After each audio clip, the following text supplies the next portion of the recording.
Hello दोस्तों, स्वागत है आपका हमारे यूट्यूब चैनल स्टडीग्राम में। आज हम अपने कोलकाता यूनिवर्सिटी में जो बीकॉम सेकेंड सेमेस्टर में एक सब्जेक्ट है कॉस्ट एंड मैनेजमेंट अकाउंट, उसका आज हम लोग एक चैप्टर कॉस्ट शीट डिस्कस करने वाले हैं। ओके, तो कॉस्ट शीट डिस्कस करने से पहले मैं आपको जो कोलकाता यूनिवर्सिटी में जो हमारा सिलेबस है वो दिखा दूँ।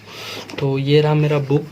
इसमें जो मेरा पहला चैप्टर वो है इंट्रोडक्शन। ओके, इसमें आपका जो भी रहेगा वो थ्योरी पार्ट रहेगा, मीन्स इसमें से कुछ भी प्रैक्टिकल आने वाला नहीं है।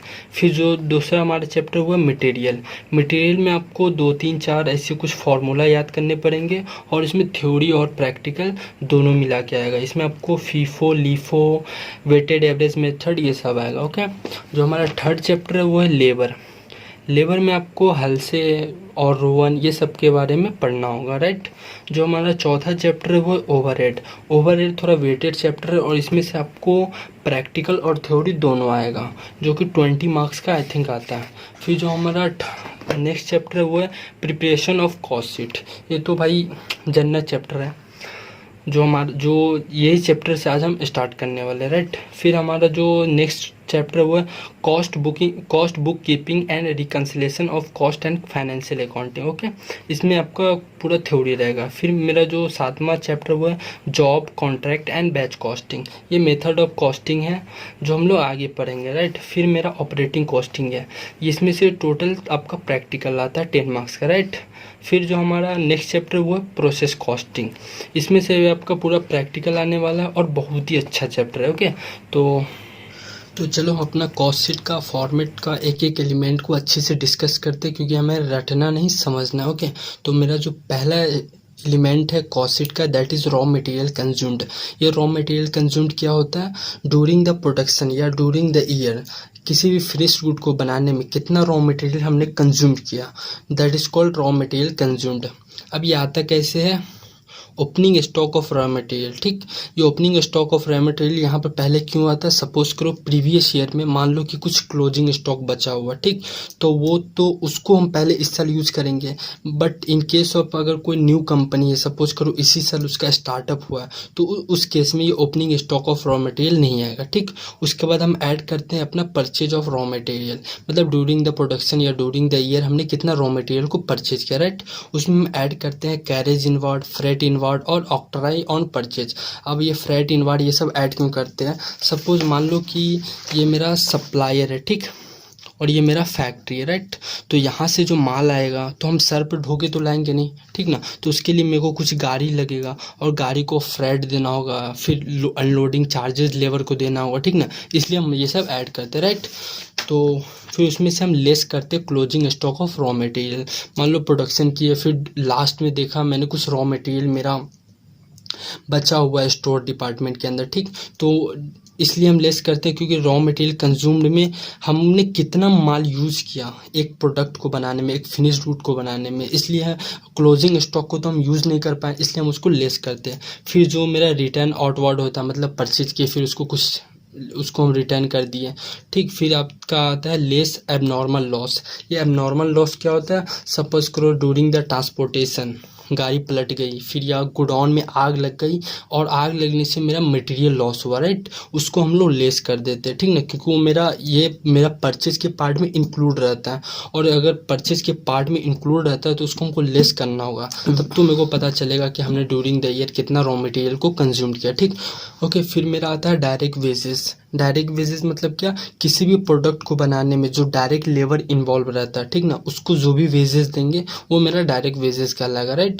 डायरेक्ट वेजेस में ये नहीं कि जो मेरा मंथली उसको हम इनकम देते वही ऐड होगा, उसके सिवा ये सब भी ऐड होता है, जैसे हम कुछ इंसेंटिव दिए, कुछ उसको मतलब पीएफ प्रोविडेंट फंड होता है, वो सब जानेंगे हम लोग बाद में, वो सब ये सब ऐड होता है मेरा डायरेक्ट वेजेस में, ठीक। उसके बाद एक होता है डायरेक्ट एक्सपेंसेस, जिसको हम लोग बोलते हैं चार्जेबल एक्सपेंसेस भी बोलते हैं। ये क्या होता है ना, इसका एग्जांपल समझ लो रॉयल्टी ऑन प्रोडक्शन। ये क्या होता है ना, सपोज मुझे एक लक्स का साबुन बनाना है, राइट। तो लक्स का साबुन बनाने के लिए हमने लक्स के ऑनर से बात किया और उसका ट्रेडमार्क यूज किया अपने में, तो उसके ट्रेडमार्क यूज करके मेरा सेल हो रहा है, ठीक ना।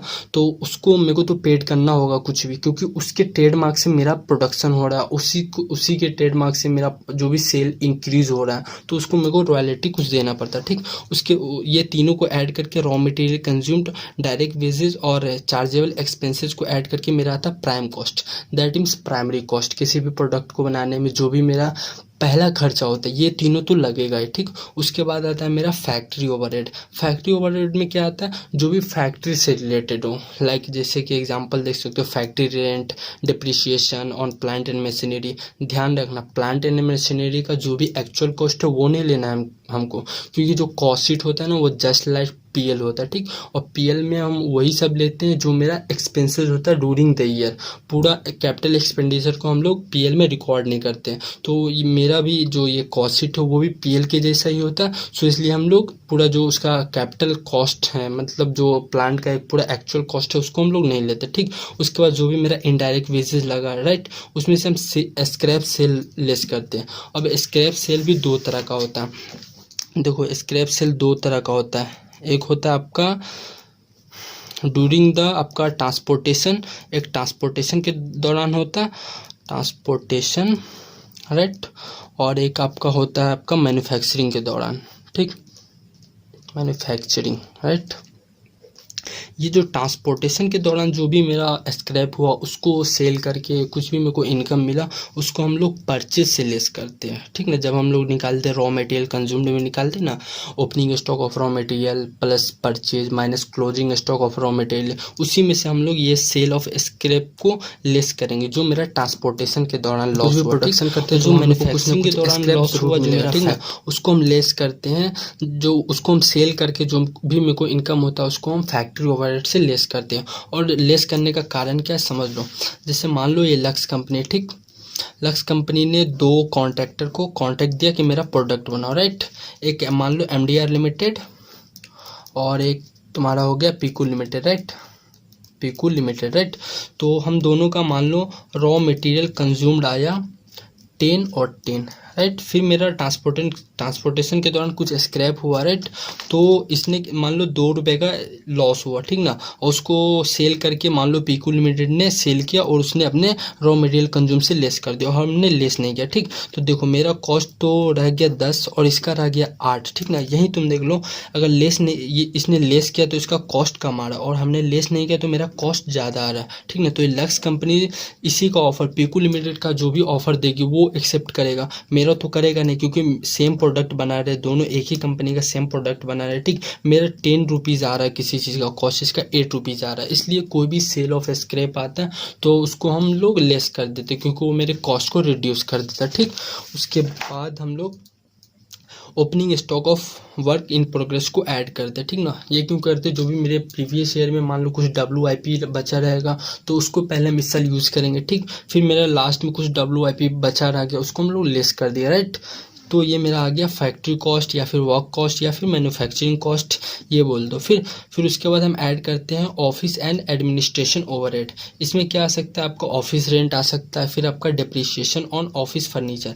मैंने आपको पहले भी बोला कि ये कॉस्ट शीट जो होता है वो जस्ट लाइक पीएल होता है, ठीक ना। तो जो भी मेरा रेवेन्यू एक्सपेंडिचर है उसी को इसमें एडलेस करना, राइट ना। और जो भी मेरा कैपिटल एक्सपेंडिचर उसको कुछ नहीं करना, ठीक ना। फिर उसके बाद आपका ऑफिस में कौन बैठता है, मान लो डायरेक्टर बैठता है, उसका फीस दिया, फिर ऑडिटर फीस, ये सब को एडलेस करके मेरा आता है कॉस्ट ऑफ प्रोडक्शन। अगर लॉजिकल तुम बात करो तो कॉस्ट ऑफ प्रोडक्शन यहाँ आना चाहिए, फैक्ट्री कॉस्ट के नीचे आना चाहिए। सपोज करो यार, अगर हम कोई भी प्रोडक्ट बनाते तो उसमें जो कॉस्ट ऑफ प्रोडक्शन है, मतलब एक भी प्रोडक्ट का बनाने का जो डायरेक्ट अगर कोई भी कॉस्ट पड़ता है वो मेरा होता है एक प्राइम कॉस्ट होता है और दूसरा होता है फैक्ट्री कॉस्ट। लेकिन ये आना चाहिए यहाँ, लेकिन अगर लिखा है यहाँ तो यही हमको करना है, एग्जाम में भी यही करना, ठीक। उसके बाद हम लोग ऐड करते हैं अपना opening stock cost of production में हम ऐड करते हैं ओपनिंग स्टॉक ऑफ FG, ठीक। मतलब लास्ट ईयर में जो भी मेरा क्लोजिंग स्टॉक रहेगा उसको पहले हम लोग ऐड करेंगे इस साल, ठीक। फिर इस साल में जो भी मेरा क्लोजिंग स्टॉक ऑफ FG बचा उसको लेस कर देंगे, ठीक है। फिर इसको ऐड लेस करके मेरा आ गया कॉस्ट ऑफ गुड्स सोल्ड, ठीक ना। उसमें हम ऐड करेंगे selling and distribution overhead, right. इसका एग्जांपल हो गया salesman salary, commission, showroom rent, advertisement में मेरा जो भी खर्चा वो डिप्रिसिएशन और डिलीवरी बन, राइट। इसको ऐड करके मेरा आ गया कॉस्ट ऑफ सेल्स, ठीक। इसमें हम अपना ऐड करते प्रॉफिट तो मेरे को आ जाता है सेल्स ऑफ फिनिश गुड्स या फिर सेल्स, राइट। इसका कुछ नोट्स है जो कॉस्ट शीट से एक्सक्लूड होता है, दैट इज जैसे cost cash discount, all types of provision and reserves, bad debt recovery, ये सब को हम कॉस्ट शीट में इंक्लूड नहीं करते, राइट। फिर मेरा abnormal cost, finance cost, imported cost, फिर penalties, damage, subsidiary, grant, incentive, ये सब जितना आइटम है ये सब को हम अपने कॉस्ट शीट में ऐड नहीं करते, ठीक। अब मैं हमको कॉस्ट शीट मतलब किसी भी गुड्स को प्रोडक्शन करने में कौन कौन सा कॉस्ट लगता है उसका एक एक करके डिस्कस करते हैं, ठीक। पहला मेरा आता है मटेरियल, ठीक, उसके बाद लेबर, फिर मटेरियल और लेबर को छोड़ के जो भी मेरा खर्चा होता है वो होता है एक्सपेंसेस। और मटेरियल मेरा दो तरह का होता है, एक डायरेक्ट और इनडायरेक्ट, ठीक। फिर लेबर भी सेम ऐसे डायरेक्ट और इनडायरेक्ट, फिर एक्सपेंसेस भी आपका डायरेक्ट और इनडायरेक्ट। फिर ये जो भी डायरेक्ट है, जो भी मेरा डायरेक्ट खर्चा है, डायरेक्ट मटेरियल, डायरेक्ट लेबर और डायरेक्ट एक्सपेंसेस, वो सब मिलके क्या बनता है आपका prime cost, right. Prime cost जो मेरा किसी भी प्रोडक्ट को बनाने में डायरेक्ट आइडेंटिफाई कर सकते हैं। सपोज ये मैंने पेन बनाया तो इसमें इसका जो बैक कवर है, ये रिफिल और इसका कवर है, इसको हम डायरेक्ट आइडेंटिफाई कर सकते हैं, ठीक ना, कि डायरेक्ट आइडेंटिफाई कर सकते हैं इसको हम कि इस पेन में बनाने में मेरे को ये सब मटेरियल की ज़रूरत पड़ी, राइट। फिर मेरा जो इनडायरेक्ट खर्चा है उसको हम लोग बोलते हैं ओवरहेड, ठीक ना। ओवरहेड भी तीन तरह का होता है, एक आपका हो गया फैक्ट्री ओवरहेड, फिर आपका हो गया सेलिंग एंड डिस्ट्रीब्यूशन ओवरहेड, फिर आपका हो गया office and admin overhead, right. जो मेरा फैक्ट्री के अंदर जो भी खर्चा लगता है उसको हम फैक्ट्री ओवरहेड में डाल देते हैं, जो मेरा सेलिंग एंड डिस्ट्रीब्यूशन में जो भी खर्चा लगता है उसको हम लोग सेलिंग एंड डिस्ट्रीब्यूशन में डाल देते हैं, और जो भी मेरा ऑफिस एंड एडमिन, जहाँ मेरा ऑडिटर, डायरेक्टर ये लोग बैठता है, जो कंपनी का हेड ऑफिस होता है, उस सब में जो भी खर्चा होता है उस सबको यहाँ डालते हैं। सिंस ये सब मेरा डायरेक्ट इनडायरेक्ट खर्चा है, ये भी किसी भी प्रोडक्ट को बनाने में डायरेक्टली तो मदद नहीं करता लेकिन इनडायरेक्टली ज़रूर मदद करता है, ठीक ना। तो ये रहा मेरा कॉस्ट शीट का पूरा फॉर्मेट, और नेक्स्ट वीडियो से हम लोग अपना एक एक एग्जाम्पल और कुछ क्वेश्चन सब करेंगे, ठीक ना। Thank you so much.